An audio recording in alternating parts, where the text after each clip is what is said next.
Hello, hello, my fellow geeks. Welcome to another special edition of the Indian AvGeek. My name is Vishal Mehra.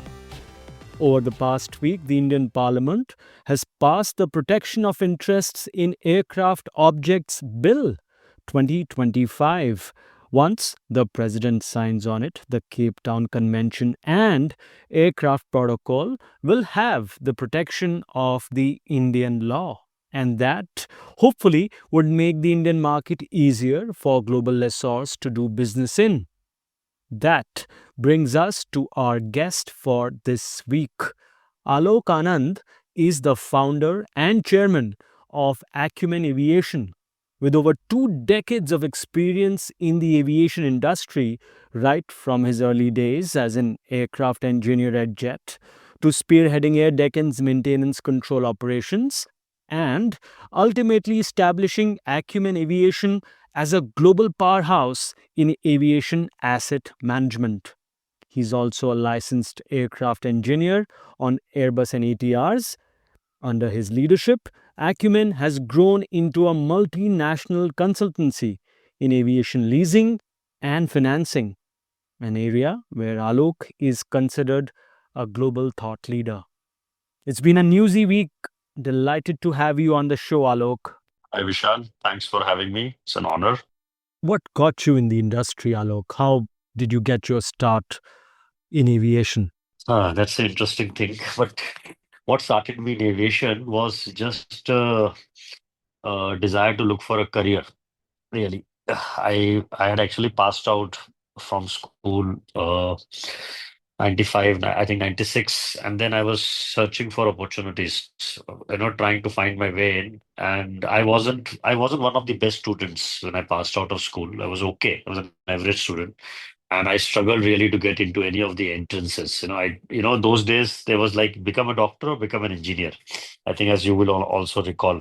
Right. So yeah, so I miserably failed in both. But thankfully, uh, and some reason I was given the leeway to like okay, figure out what you want to do. So what I did was I joined Delhi University for almost an year, and then I explored what I want to do. I still remember I was a BSc physics honor student there for 1 year. And at that time, I decided this is not for me. But guess what? I started developing a liking for aviation.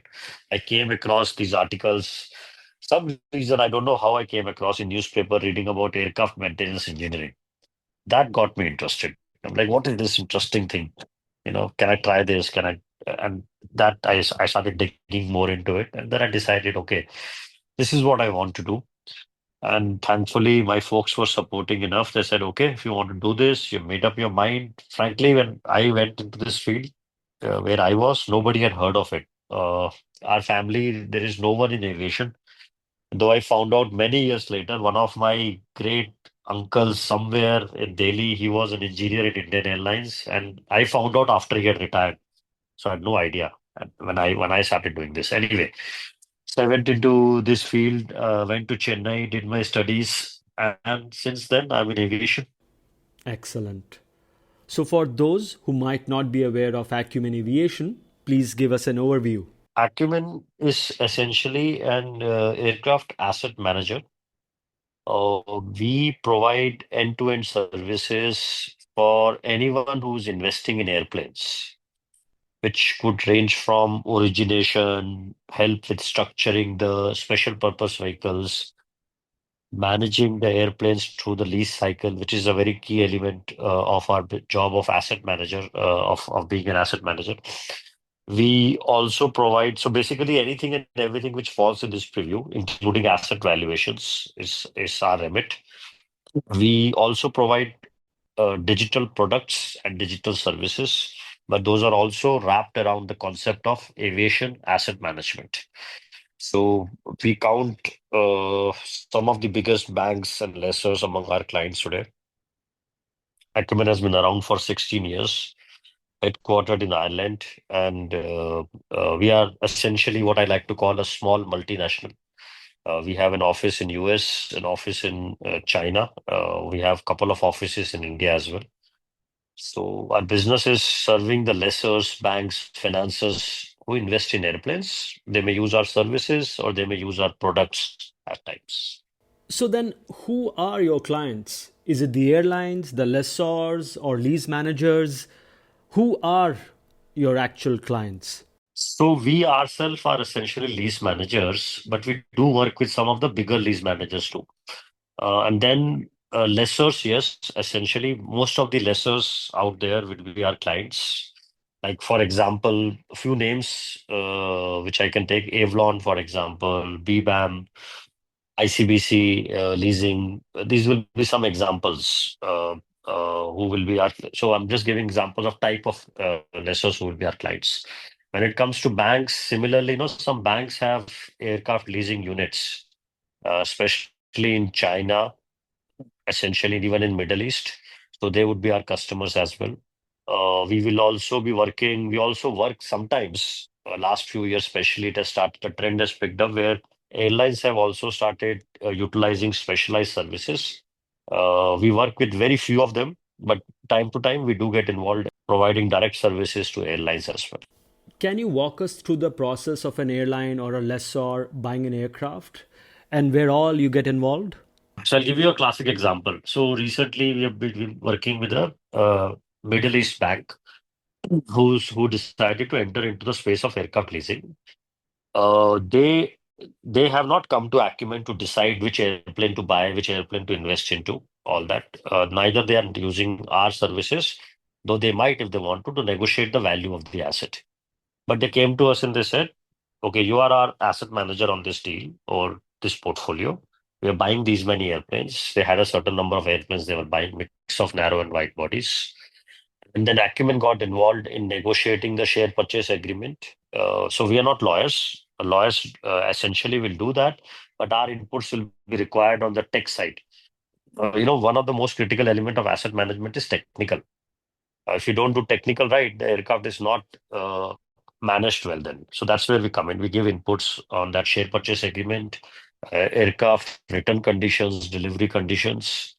Then we also provided them different services when they wanted to negotiate a engine services agreement. So what happens is the airplanes, modern airplanes with modern engines, are tied into with some kind of power by the hour agreements.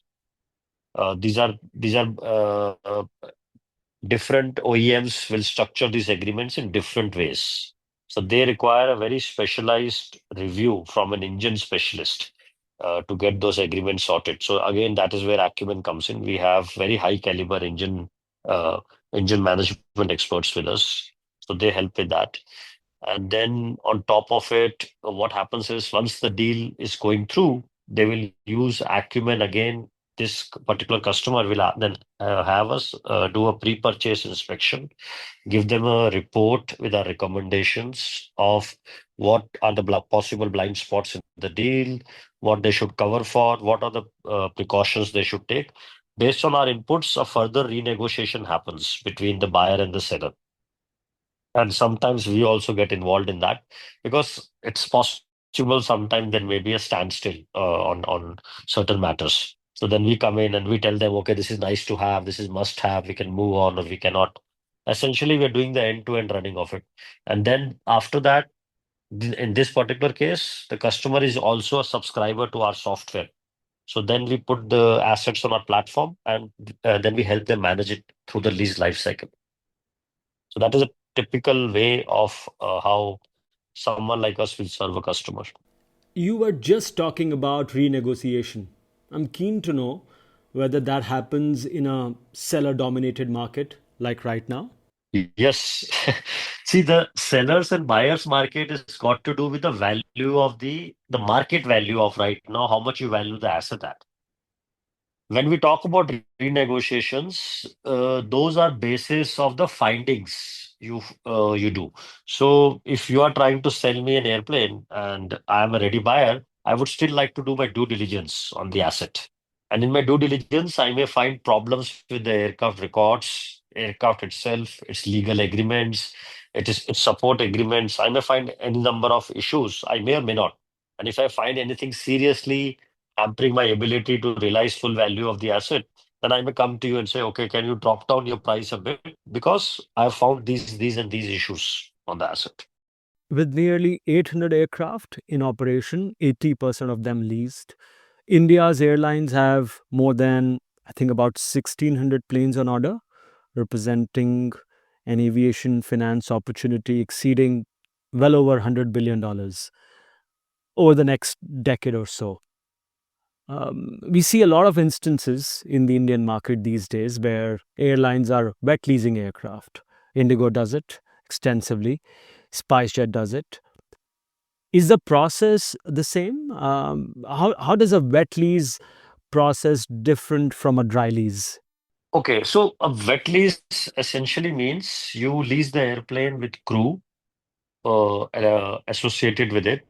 The airplane is still flying with it is basically that airlines or with that operator with whom you are leasing it, they are responsible for flying the airplane, managing the airplane.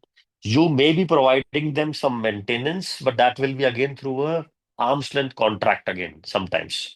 So, like, in fact, I just came across one flight which I took myself. I'm sure you may have already seen those flights. Like one of the Indigo's airplanes is from some European ACMI operators. Yeah, I've yeah, just recently seen that. right, So when you fly on that aircraft, no, and you go to flight radar to check, which is my habit to do to see whether my flight is on time, incoming aircraft is on time, and you put in the airline flight code, you will see that other airline popping up there.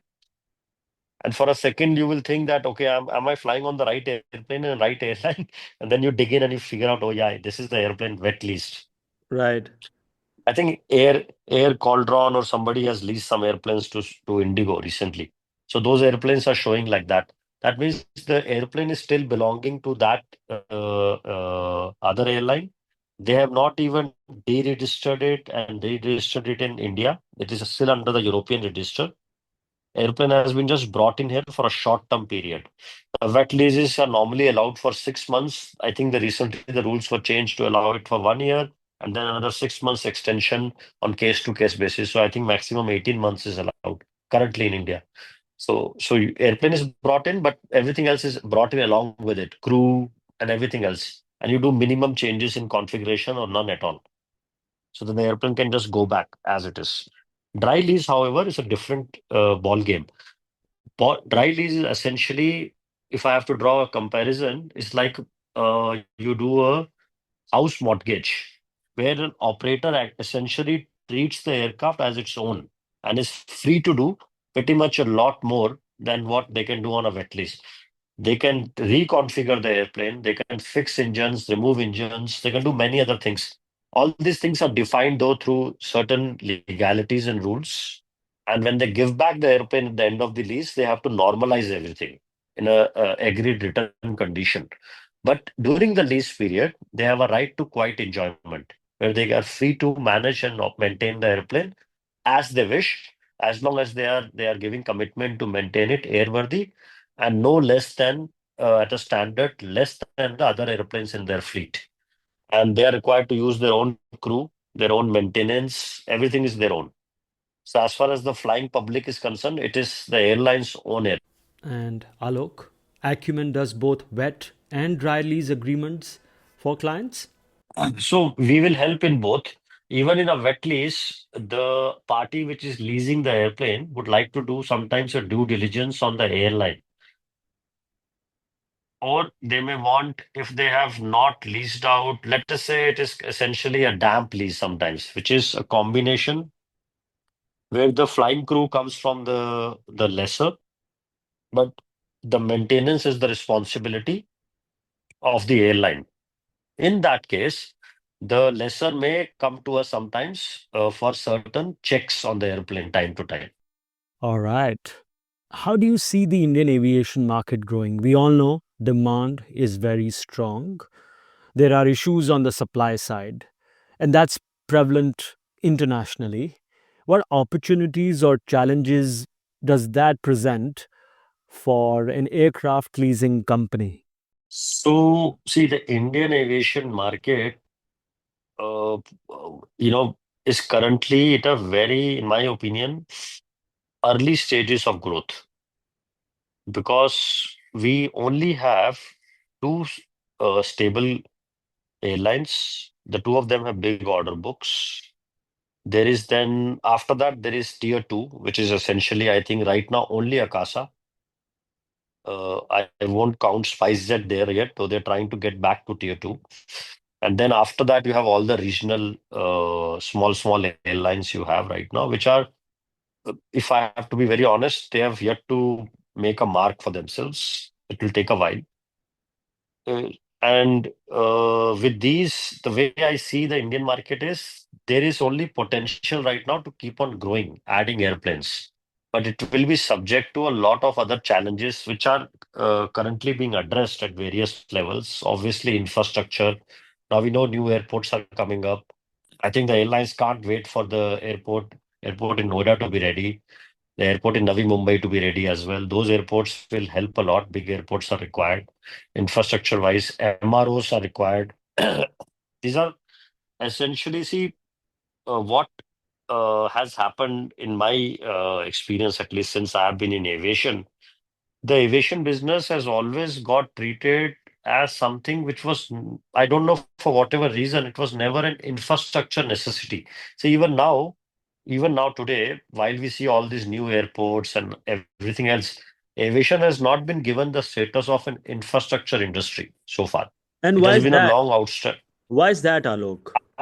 I, I can only guess it is because aviation has traditionally been considered a means of transport for the elite in India, traditionally. Even now, in Though the the age of Ude Desh Ka Aam Nagrik? well, after Uday Desh Ka Aam Nagrik, the attempt is that the common man flies on the airplane, though the common man flying in the airplane started, I think, in 2002 when Air Deccan was started, and I was among one of the very first employees there myself. So I've seen Absolutely. that happening. But the reality is the rules which are still on policy, all those rules, though they are changing now, piecemeal changes are happening.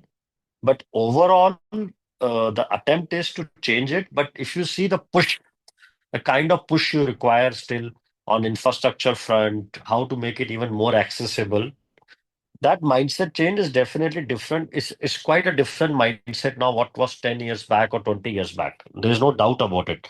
The policymakers and everybody's pushing that more airports, more flights, everything's there. But if you look at the on the other side of the story, Vishal, see, even now we hear about trains not having space for people to sit, still jam-packed. That means there are still a lot of people who are flying from or who are traveling, sorry, from one place to another where there is maybe not enough air connectivity at an affordable price. Otherwise, why would people be jamming into the trains? For what reason? That I, means we are yet to, in my opinion, we have just scratched the surface in terms of air connectivity. I was reading the other day how approximately 96, 95% of Indians have never flown in an airplane. And our population is what, 1.4, 1.5 billion people? Translates to about 1.3 billion individuals who have never taken a flight in their lifetime. Air travel remains financially inaccessible for most Indians. Only about 3% of the population flying regularly. I'm not surprised. And so in places like US or Europe, though it's unfair to compare, the GDP per capita is entirely different in those countries than in India. But having said that, even, okay, let us say China, even then China has a much higher GDP per capita than us. But in spite of that, what you see is air travel in these parts is like a basic necessity now. So you travel by air is a given. I actually see train travel being considered more as a luxury in those places than air travel. In India, it's the other way around. We have train travel as a necessity, obviously. And I know the reasons for it. I'm not criticizing it. I'm not saying it should not be the way it is. But to air travel to take a place of prominence, there are still a lot of effort required, lot many airports, infrastructure changes, policy changes. A lot of those things are still needed. I want to stay on this topic for a bit. You were talking about infrastructure status should be given to the aviation sector, right? How would that help?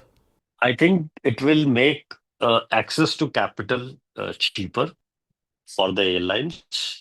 I believe when an industry is given in key infrastructure status in India, the access to banking capital becomes easier, cheaper for the airlines and the operators. That is first thing which will happen, I think.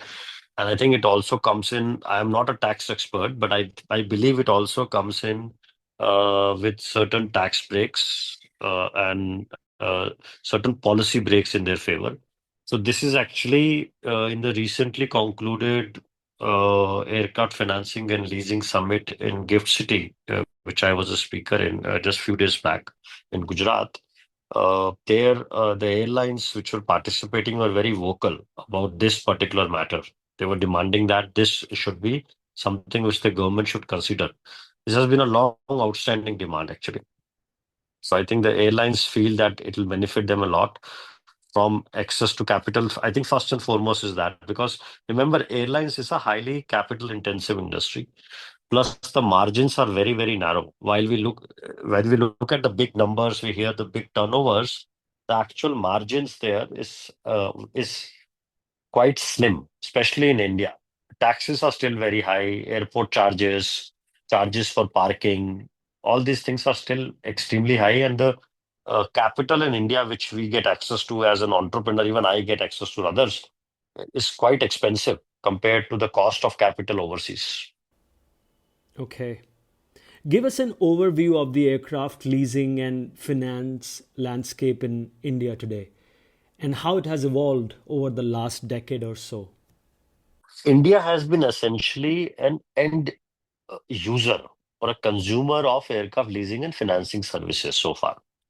There is nothing wrong about that. There is nothing right or wrong about it. That is how the majority of the world is. The leasing centers of the world have been essentially focused in Ireland and then to a certain extent in US, to a small extent in Singapore, very small extent in comparison to Ireland. And now in last decade or so, also in China. Now, while India has continued to be an end consumer, the thought process has been that why don't we get into the market and participate also as a practitioner, essentially, where we can have aircraft leasing and financing industry to come up from India. In that regard, 2017-18, there was this Project Rupee Raftar, which was headed by Dr. Vandana Agarwal. She has been the leading force from that time on this. Now she has retired over last few years back from the Ministry of Civil Aviation. She was a senior economic advisor. She's a total firebrand, by the way. She was the one who was leading this initiative for a long time. They have come out with policies where they have then set up, this IFSC, Indian Financial Services Center. If you've traveled to Dublin in Ireland, there is a place there called a cluster of buildings called IFSC. So that was done with the same mindset there a few decades back. Now we have, and the same special economic, it's essentially a special economic zone, but for financial services. So India has tried to do the same here. Same thing has been done earlier in Singapore, in China also.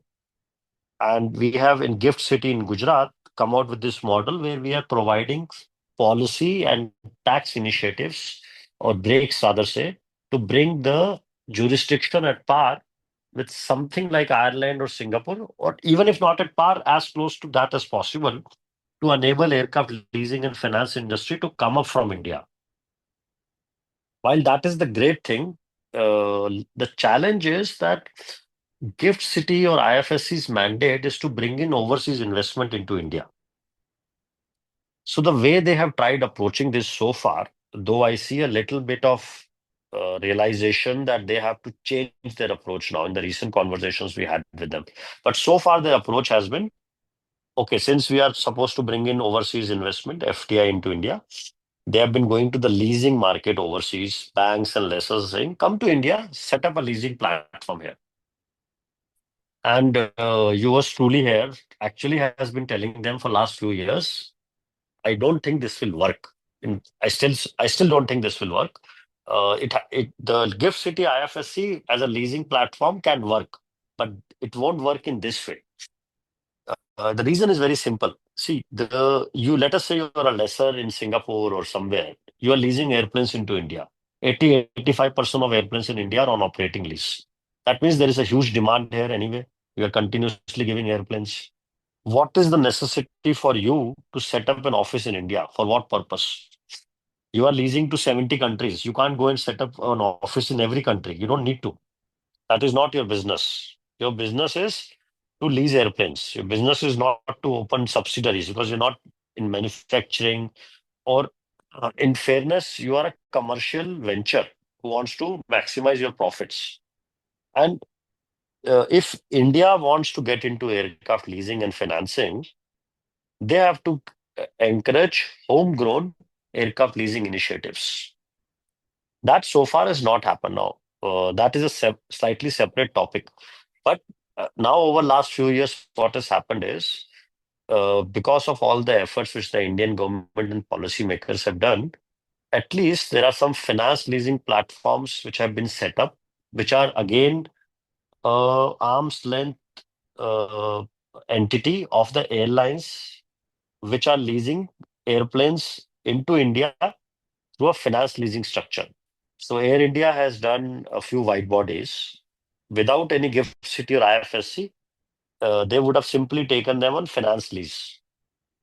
Even now, they have taken them on finance lease only. But what has happened is that finance lessor or head lessor, who's sitting in Ireland actually, has leased it to an Air India IFSC entity, and then that has subleased it to Air India. So it is a pass-through arrangement, if I have to be frank. Most of the leasings or entities which have been established in IFSC are either pass-through, which is like a lease in and lease out, or they are essentially an arm's length establishment of a private entity, what is called an NSOP operator, who in the past would have directly brought the airplane to India, is now simply routing the airplane through IFSC. Axis Bank recently said it had become the first Indian bank to execute an aircraft financing transaction through its IBU at Gift City, IFSC. The deal was for Air India's purchase of 34 training aircraft. I think for the first time, all key stakeholders in the transaction, the lender, the borrower, the law firm, facility agent, the security agent, they were all Gift City entities. Financing the airplanes through Gift City, yes, definitely. Through Axis Bank, I believe. And these are again financing which is happening. It is a finance lease. So finance lease is something which is not unique to Indian banks. Indian banks have done finance leasing many, many times. People are not aware of it, but over last decades, Indian banks have regularly done finance leasing. See, finance leasing is different than a pure leasing because in finance leasing, what happens is the comfort which the banks take. Now, I'm not aware of the specifics of this deal in minute, but in general, what happens in a finance lease is and a bank will provide you financing to get the asset on the strength of your company's balance sheet. Right. So, so in fairness, there is nothing unique which has happened Got it. here. Yeah. And They have Tata done what they have Airways has a always done. strong balance sheet. Right. Correct. Correct. So Indian banks are regularly lending to Tata Group, Indigo, and all, regularly. So all that you're doing now is you're structuring it through Gift City, which you would So, not have done had there been no Gift City earlier. all right. Let me put you on the spot. Okay. Now, if you were part of the government, Alok, or maybe part of the Ministry of Civil Aviation in some sense, what three steps you would have taken to make Gift City more powerful and more meaningful? This is Vishal, a long answer. I think I'm giving you very long answers, but since you asked me three things, uh, it's funny. I have just made a presentation few days back in Delhi, and I actually ended my presentation with three things which I want Okay. the government to do. Let's So hear I will, them. Okay. Yeah. yeah, I will just tell you very briefly. See, number one problem we are having, and this is not you, whatever I'm telling you is not unique to IFSC Gift City. It's a mindset problem we have in our Indian system. The when we deal with the government or the taxman or the policymakers, we have enabled this Gift City IFSC as a sandbox to have innovation going, innovative finance leasing, and even other industries, shipping and all going there. The challenge is, after doing that, we have reverted to our old mindset of creating number of checks and balances around it. As a result, the whole process has slowed down. So, setting up a company itself today in Gift IFSC, for example, can take you up to 60 days or longer. So, why I'm telling you this? Because the whole model of aircraft leasing works on quick structuring of businesses, what is called SPACs or SPVs, special purpose vehicles. Right. Right. The concept of SPV is not there in Gift IFSC. And so far, they're saying if you want to set up, you come to us, we'll approve it, which basically means they're going to treat your SPV as another company. And again, you will take 60 days. In Yes. There's Ireland, plenty of Babudam again. Hmm. exactly, Babudam is the right word. So in Ireland, I have few SPVs under Acumen's management.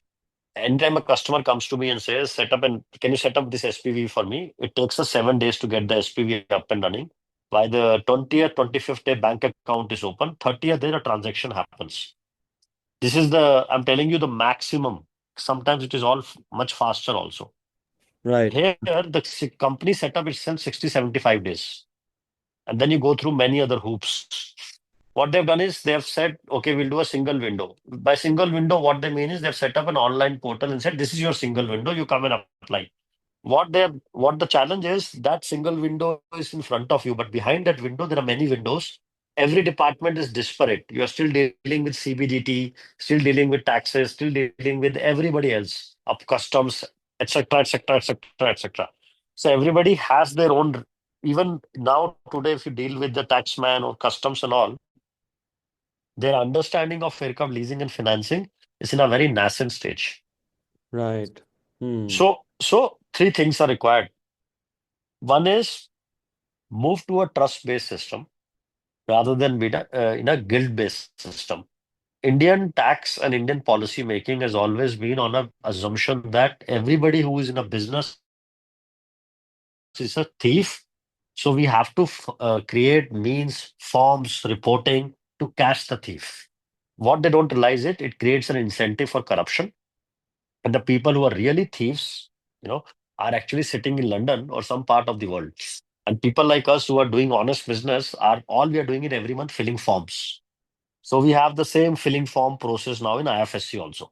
Every few months or every month, there is a reporting and a form required. In fact, I am doing more compliances. I have a company in IFSC. I spend more time in compliances in IFSC than I spend in my Bangalore company now. That is the level of compliance we are having. Then on top of it, number two thing is simplify taxation. So again, interlinked very tightly to the first point. Taxation in like I don't have to tell you during the recent budget or pre-budget, the social media was flooded with the memes, popcorn tax, this tax, that tax. So that affects everything in aircraft leasing and financing also. So they wanted to give you a tax break. I'm just citing one example. Yeah, that's Tax break to make your income in IFSC on an aircraft leasing as tax free. They said, okay, we'll give it to you in a 15-year period. You can choose any 10-year window. That means for 10 year, you're tax free. But we are telling them that the aircraft leases are not 10 years. Sometimes I may lease airplane for 15 years or I may extend the lease after 10 years. What will I do after that? Why will I pay taxes after that? Because in Singapore and in Ireland, I'm not paying it. Do you understand? You can't compare right. yourself to somebody else. They have Right. not even provided an at par policy. Just an example. Number three thing, the biggest thing in my opinion is if you have created this. innovative sandboxes and pieces around it. Let the people now have a run, free run. Let us do what we need to do now. Don't keep on coming back to us every few weeks and say, we are introducing this new change. We are going to monitor that. We are going to monitor this.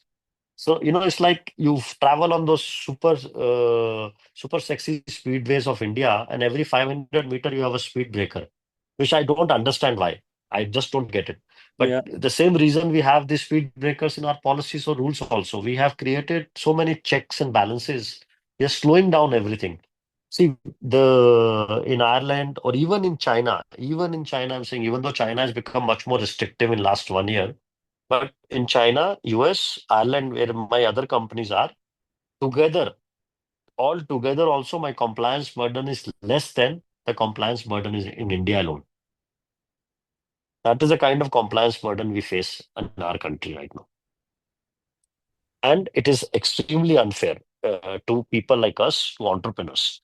See, to you will not hear possibly a Tata or all due respect, somebody of that status ever complaining. They will tell you everything is good. You know why? Because when I'm competing with them in this industry, for example, they are able to afford to hire an army of lawyers and tax consultants. For them, it is just one more company, and we have an army and we can manage. Somebody like us, who's a smaller business, we can't.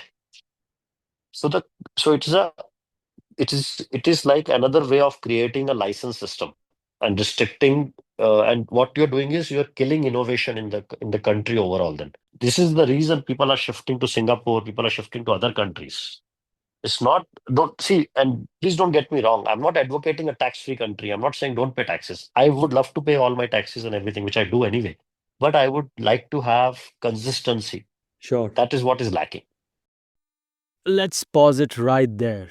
For this week, I feel there is so much more to these topics, and we, of course, won't be able to finish it all in one episode. So, next Sunday, we will talk more with Alok about aircraft leasing in India, about Gift City, about the government, about Indian Airlines, and different leasing models. Thank you, Vishal. It was a pleasure and looking forward to speak again. Thank you. Meanwhile, if you enjoyed this episode, don't forget to subscribe, leave us a review, and share it with your fellow app geeks. Alok is at Alok Anand 77 on X, and I am at Vishal Mehra. With that, keep your tray tables up, your seatbelts fastened. I wish you well, and happy flying, my friends.